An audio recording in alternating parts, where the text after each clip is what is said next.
I should have left that night, not because something terrible happened. Nothing did. That's the part that makes this story difficult to explain. There was no argument, no raised voice, no clear warning. If you had walked into the room, you would have seen nothing unusual.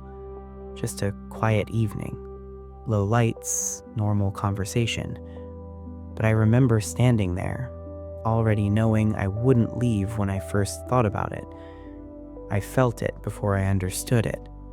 That small internal hesitation, the pause that doesn't come with reasons.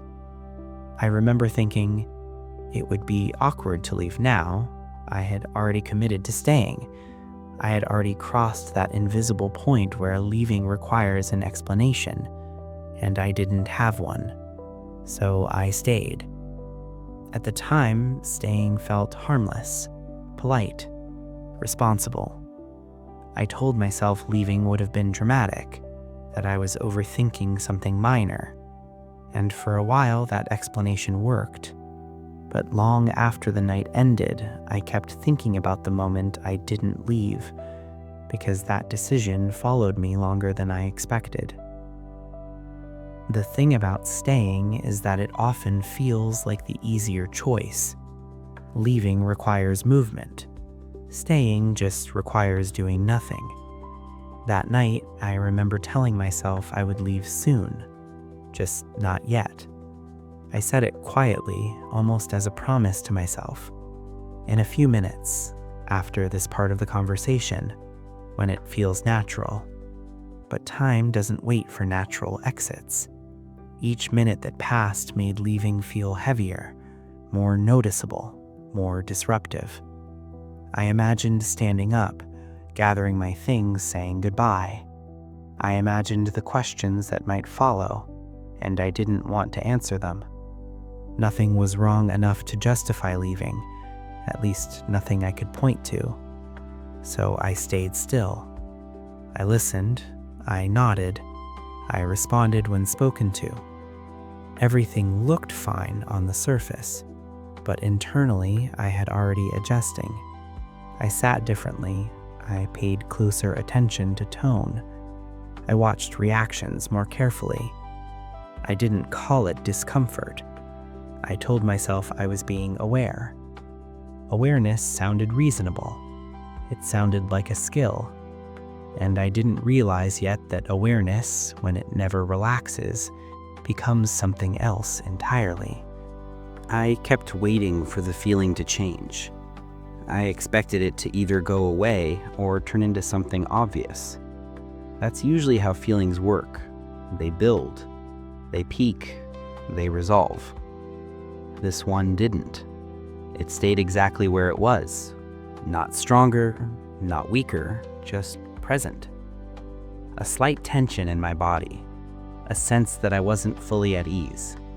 I checked my surroundings more than once. Nothing had changed. The room felt the same. The conversation flowed normally. There was no sign of conflict.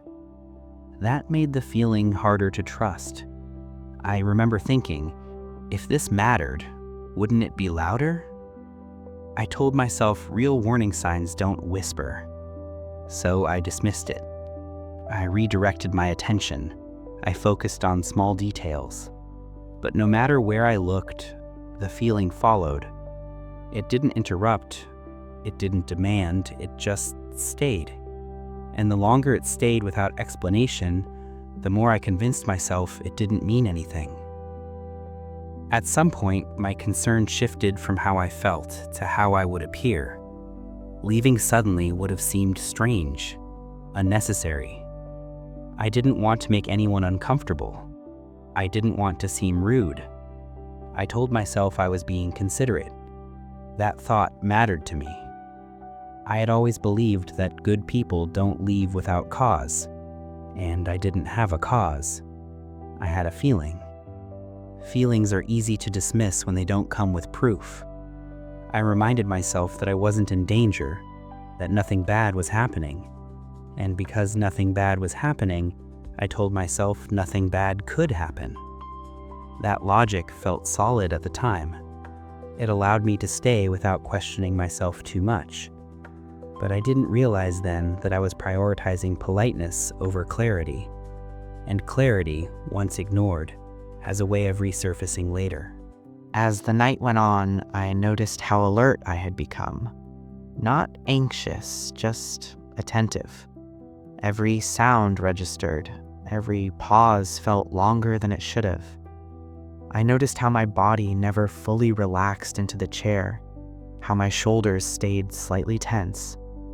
I didn't feel unsafe, but I didn't feel settled either. That distinction mattered. Comfort is subtle. You don't notice it when it's there. You notice it when it's gone. And by then, I was already compensating. I adjusted my tone. I measured my responses. I stayed present in a way that required effort. I remember thinking, I'll feel better once I leave.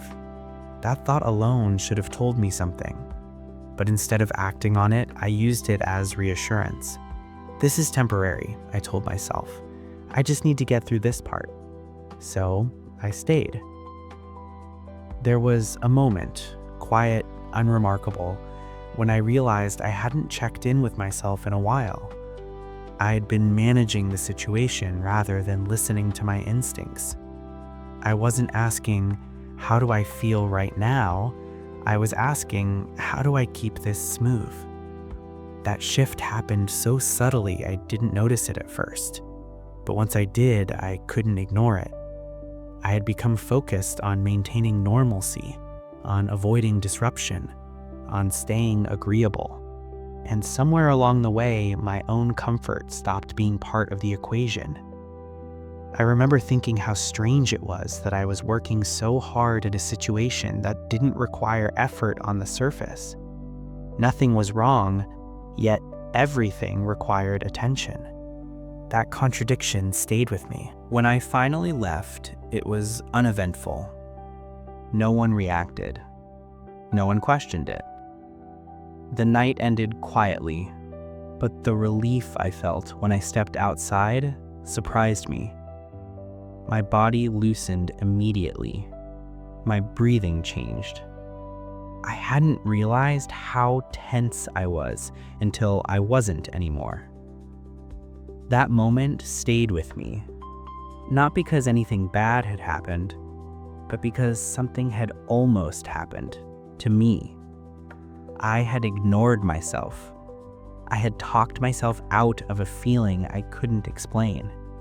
And while nothing dramatic occurred, I knew I had crossed an internal boundary. I had learned how easy it is to override instinct when it inconveniences social comfort. In the days that followed, I replayed the night more than once. Not obsessively, just quietly. I kept thinking about the moment I first considered leaving, how clear it had felt before I dismissed it. I realized the discomfort hadn't been fear, it had been awareness. Awareness that something didn't align. And alignment doesn't require justification. That was the part I hadn't understood yet. I had been waiting for proof, but some signals don't come with evidence. They come with sensation. And ignoring them doesn't make them disappear. It just delays the moment you have to acknowledge them. I don't think that night was a mistake. I think it was a lesson I didn't know I needed. Now, when I feel that pause, that internal hesitation, I don't argue with it. I don't demand it explain itself. I don't wait for permission. I act. Not dramatically, not impulsively, just honestly. Because I've learned that staying when you should leave doesn't always end badly.